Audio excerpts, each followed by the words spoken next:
नमस्कार, आप देख रहे हैं जनसंवाद 24x7। आज हम बात करेंगे न्याय के बारे में, कानून के बारे में। 90 के दशक में एक पिक्चर आई थी जिसका नाम था अंधा कानून। आज उस पिक्चर की सभी बातें सही प्रतीत साबित हो रही हैं। क्या कानून अंधा होता है?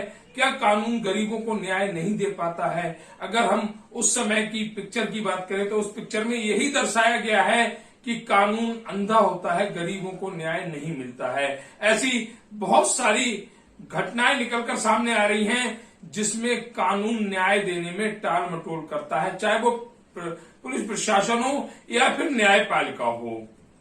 बात करेंगे हम लोनी के खानपुर दाप्ती की, जहां पर एक परिवार पिछले काफी समय से रह रहा था, सुखमय अपना जीवन गुजार रहा था।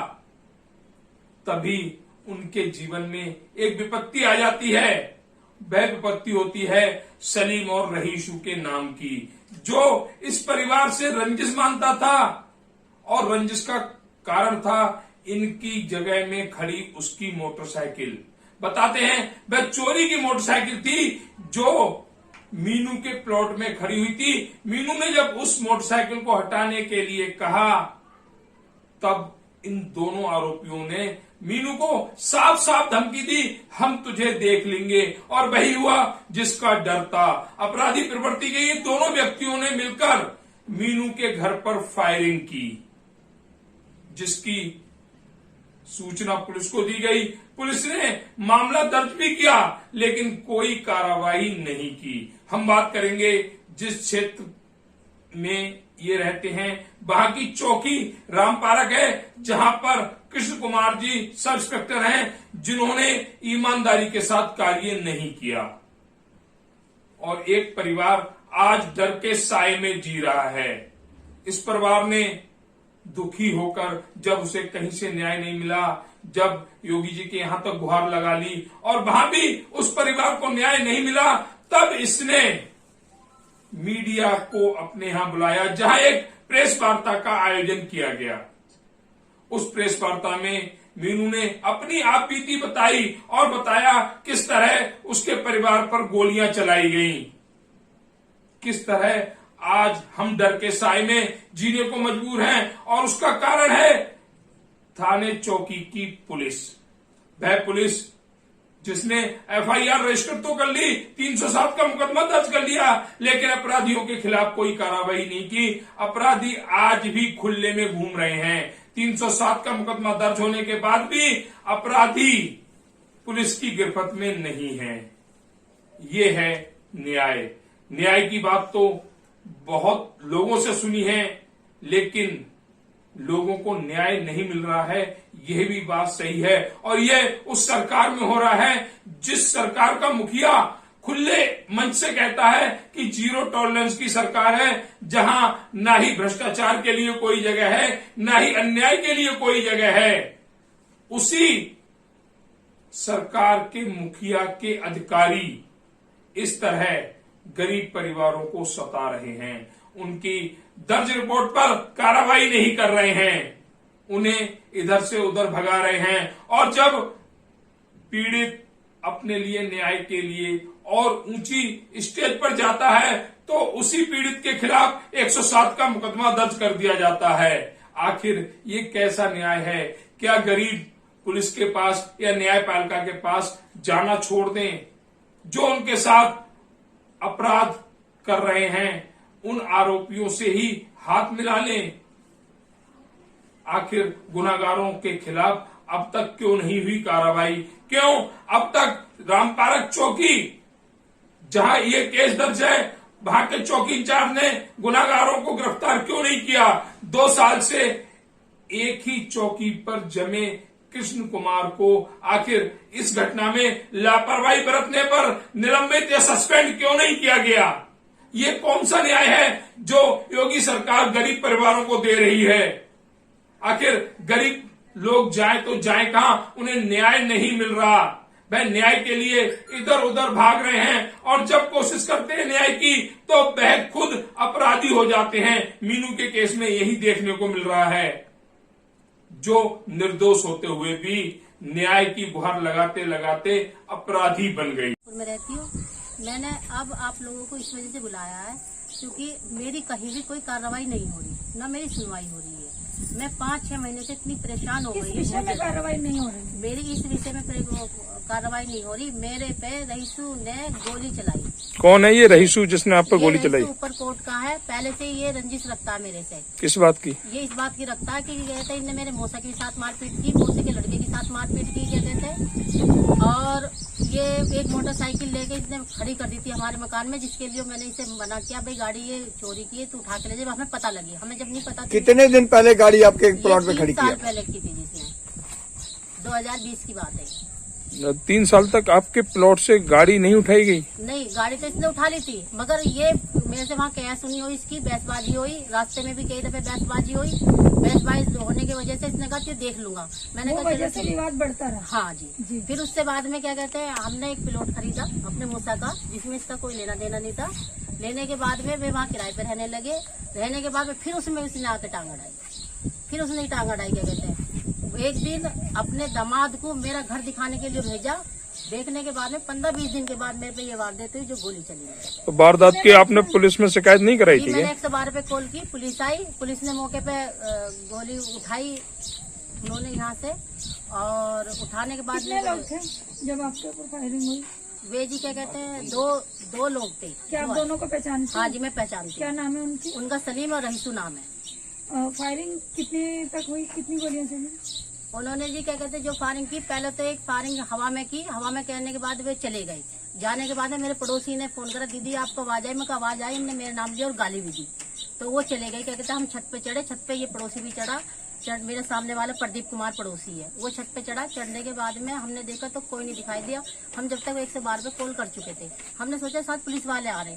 जैसे मैं नीचे उतर के आई तो भदौड़ी अंकल यहीं पे खड़े थे जो हम बात कर रहे थे।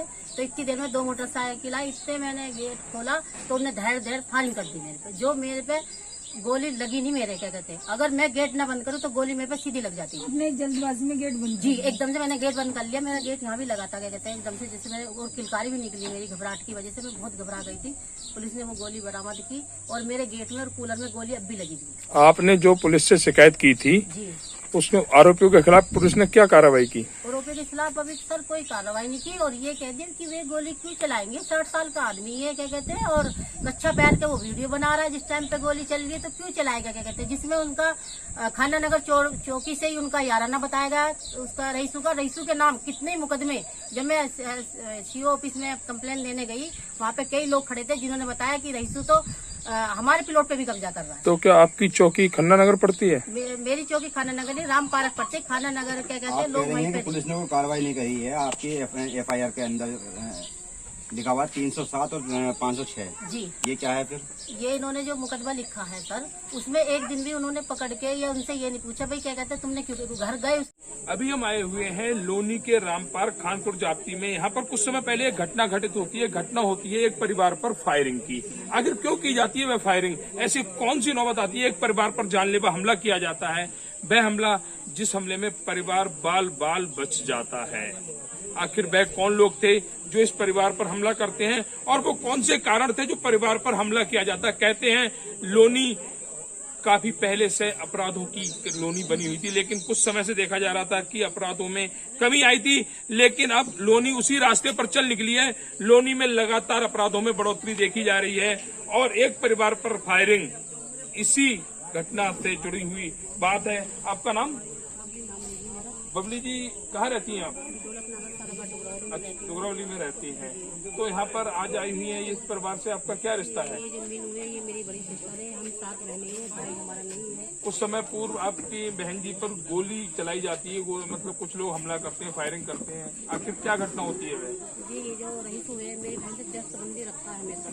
ये सोचता है कि नम जी कि आप बहुत सहायता करती हो, तो जिस प्लॉट से हमारा घर चल ले रखा है हमने, उसने एक मोटरसाइकिल खड़ी करी थी वहाँ पर। हमने उसको ये कहा कि भाई हमारे प्लॉट में मोटरसाइकिल क्यों खड़ी करी है। आपके प्लॉट में जो मोटरसाइकिल खड़ी की थी तो इसका मतलब आपको वो पहले से जानते थे? जी, वो जानते हैं, मगर हम दूर के रिश्ते से। अच्छा, रिश्ता आपके रिश्तेदार हैं वे? हमारे रिश्तेदार कोई नहीं है, बस दूर से जानते हैं जी। उसका ये काम है। क्या नाम, ये रईसू जो है एकदम फ्रॉड आदमी है। ये जितने भी क्या नाम ये चाहता है, बदमाशी किस्म का आदमी है ये, सबको डराता सिखाता और क्या नाम जी गोली कट्टे का तमंचे की बातें करता है। क्या हमारी बहन के चाहते हैं हम जो ये गोली चली है। आपकी बहन जी पर गोली क्यों चलाई थी? गोली ये चलाई थी क्या नाम जी, जो बाइक जो है, हमने जो बाइक खड़ी कर दी हमारे प्लॉट के अंदर, लोनी के अंदर आते गेट में, उसको हटवाने को लेकर रंजिश मानते थे आपसे, उसकी वजह से गोली चलाई गई। तो जो बहन जी पे गोली चलाई तो परिवार में किसी को कोई नुकसान? जो गोली चलाई है क्या नाम जी बच गए। उन्होंने एक गेट खोल के देखा तो उन्होंने गेट बंद कर दिया है, बंद कर चुके हो गेट। अभी उनकी जान जा चुकी है। तो आपकी बहन जी ने इस घटना की जो जानकारी है लोनी पुलिस को दी थी? हाँ दी थी, पुलिस को दी है। क्या नाम जी ये रामपाल चौकी में दरोगा जी है, इनको 112 को भी कॉल करी है, 112 कॉल पे भी तुरंत आ गई थी, मगर दरोगा जी रामपाल वाले कोई सुनवाई नहीं करते हैं। नहीं मतलब आपकी सुनवाई नहीं की या कोई सुनवाई करते नहीं है? दरोगा जी नहीं करते हैं, मीनू जी की सुनवाई अच्छा, बिल्कुल। मीनू जी की सुनवाई बिल्कुल नहीं करते। तो ऐसे क्या कारण है कि पुलिस आपकी सुनवाई नहीं कर रही? रईसू जो भी है पैसे भरता रहता है, पुलिस में पैसे भरता रहता में है। पैसे भरता तो आपके पास ऐसी क्या जानकारी है कि जो आपको पता है कि रईसू पुलिस में पैसे भरता है? रईसू जो है कॉल करके दूसरे लोगों से बोलता है कि मैंने उसको पैसे भर दिया, ये भर दिया, वो कुछ नहीं कर पाई। एक महिला है वो, कि महिला है उसकी कितनी भी वो सपोर्ट कर ले, उसके कहीं तक नहीं चले दूंगा। मेरी बहन बहुत परेशानी, इसके सिर पर कोई सहारा नहीं है। हम ये चाहते हैं कि इसकी कोई कार्रवाई आगे हो जल्द से जल्द। अगर कल को कुछ हो गया तो हमारे किसी को नहीं, हमारा कोई भी नहीं है, सिर्फ वही हमारा सहारा है। तो ये थी हमारे साथ मीनू जी की बड़ी बहन बबली जी, जिन्होंने बताया, मीनू जी की छोटी बहन बबली जी, जिन्होंने बताया कि घटना पूरी वारदात क्या थी और इस पूरी वारदात में पुलिस हमारा सहयोग नहीं कर रही है, एक परिवार का सहयोग नहीं कर रही है, उन आरोपियों का, उन अपराधियों का सहयोग कर रही है जो अपराधी हैं और जिन्होंने परिवार पर जानलेवा हमला किया था। हमारे साथ जुड़ चुका है पीड़ित परिवार जिनके ऊपर हमला हुआ था। बात करते हैं मैम से और पूछते हैं कि पूरी घटना क्या थी और उस पूरी घटना में जो हमें प्रेस वार्ता में बताया गया कि पुलिस बिल्कुल सुनवाई नहीं कर रही है।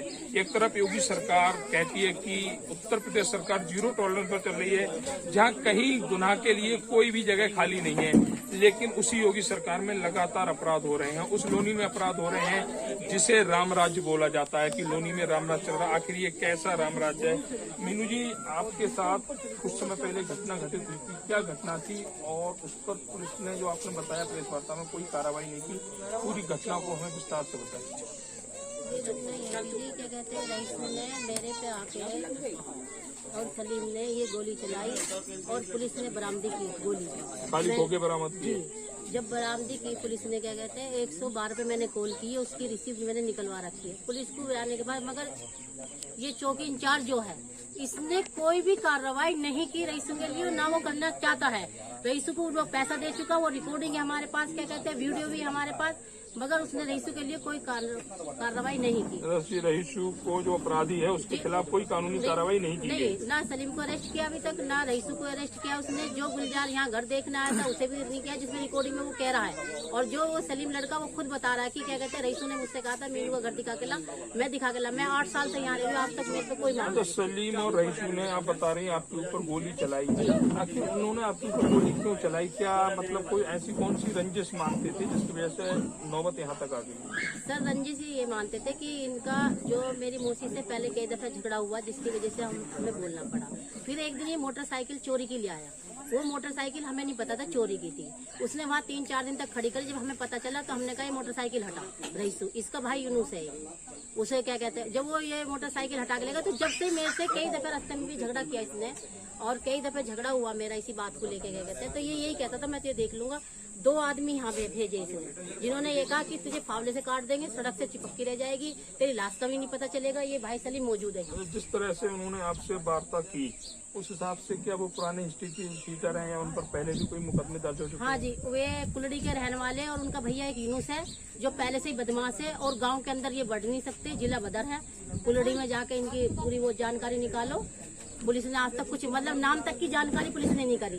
पुलिस ने रईसू के बाप के नाम तक नहीं लिखा उसमें, जिसमें जब पुलिस जाती है तो आधार कार्ड लेके ये पूछती है, क्या कहते हैं, दिखाओ अपनी आईडी। आपने कुछ पेपर हमें सबमिट किए थे हमारे साथ जिसमें FIR की कॉपी वगैरह है। आप कहती हैं पुलिस ने कार्रवाई नहीं की।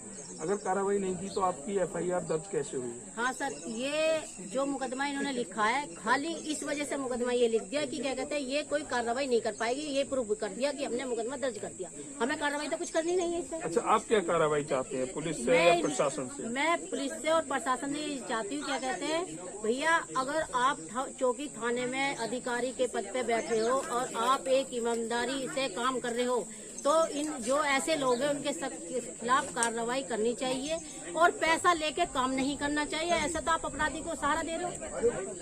तो ये कहना मीनू जी का कि हमारे साथ पुलिस ने बिल्कुल भी ऐसा व्यवहार नहीं किया जिससे हम पुलिस के बारे में दो अच्छे शब्द बोल सकें। पुलिस लगातार हमारा ही शोषण करती रही। हालात यहाँ तक हो गए कि पुलिस ने हमारे खिलाफ ही मुकदमा दर्ज करा दिया, 107, 151 का मुकदमा दर्ज कराया, जबकि हम पीड़ित हैं और हमें ही आरोपी बना दिया गया। ये है उत्तर प्रदेश पुलिस के हाल, जो लगातार कार्रवाई करने के बहाने पीड़ितों का शोषण कर रही है। आखिर पुलिस द्वारा जनता को कब मिलेगा न्याय? मैं एक बात और कहना चाहूंगी, ये भी भाई हैं जिन पे रईसू ने इनके भी प्लॉट पे कब्जा करा था। कोई अच्छा आदमी नहीं है, वो भी बताएंगे क्या कहते हैं कि उनके भी प्लॉट पे उसने कब्जा करा था। उसका आए दिन किसी न किसी से आप उठा के देखो तो सही, लोनी थाने में वहाँ जाके देखो, जब बताएंगे। क्योंकि कुछ लोग तो आवाज उठा ही नहीं पाते। भाई मैं तो आवाज इस वजह से उठाई पत्रकार भाइयों को बुला के कि भाई इंसाफ होना चाहिए मेरे साथ। कल को मेरे साथ अगर कोई हादसा हो जाता है उस चीज की जिम्मेदारी प्रशासन की और सरकार की होगी। योगी बाबा से भी मेरा कहना ये आज जोड़ के विनती है कि ऐसे लोगों के साथ सख्त से सख्त कार्रवाई करनी चाहिए और इन लोगों को जेल भेजना चाहिए। तो ये कहना मीनू जी का कि जो अपराधी हैं रईसू और सलीम जी, इन लोगों की जो रिकॉर्ड है वो गंदा रिकॉर्ड है। प्रॉपर्टी पर कब्जा करना, लोगों के साथ मारपीट करना, लोगों के साथ बदतमीजी करना, ये उनका प्रोफेशनल धंधा है। और उसी धंधे के तहत उन्होंने एक प्लॉट पर भी कब्जा करने की कोशिश की। भैया यहाँ पर खड़े हुए, उनसे भी बात करेंगे हम। भैया आपका नाम? नाजिम जी कहाँ रहते हैं? अच्छा, दौलतनगर डोगरावली। तो अभी मीनू जी बता रही थी कि आपके साथ भी इन्होंने कुछ बदतमीजी की। प्लॉट अशोक विहार ले रखा था। अशोक विहार लोनी। तो रईसू ने उस पर कब्जा करने की पूरा प्रयास करा और अभी भी विवाद में ही है वो प्लॉट। और कई शिकायत उसकी इतनी है, वो पेशावर हकीकत में ही प्रॉपर्टी से विवाद करना, इसी काम को करना। मतलब एक तरीके से लोगों के प्लॉटों पर कब्जा करना, एक दूसरे के प्लॉट के एक दूसरे पे कागज लगा देना। बाहर के लोगों को पता होता नहीं है, वो फंस जाती है। इसका तो पेशेवर काम है। लोनी जो प्रॉपर्टी के नाम में बदनाम है, बताते हैं कि एक प्लॉट 4 बार लोनी में बिकता है, 6 बार लोनी में बिकता है। तो उसके कारण यहाँ समझ में आते हैं, जो नाजिम जी ने बताया कि रईसू और सलीम जैसे व्यक्ति लोनी में प्रॉपर्टी को बदनाम करने पर तुले हुए हैं। उनका पेशा है कि पेपर बनवाए, जाली पेपरों को तैयार कराया और प्लॉट को बेच दिया। जो असली मालिक होते हैं, जो असली प्लॉट के मालिक होते हैं, उन्हें दूर दूर तक पता नहीं होता कि उनका लिया हुआ प्लॉट बिक भी चुका है। यही नाजिम जी के साथ हुआ। प्रशासन भी ऐसी बातों को संज्ञान में लेकर ऐसे अपराधियों के साथ सख्त से सख्त कार्रवाई करे, जिससे कि लोनी एक बार फिर जो अपराध मुक्त कुछ समय पहले थी, जिसमें अब अपराध बढ़ रहे हैं, वह फिर अपराध मुक्त हो।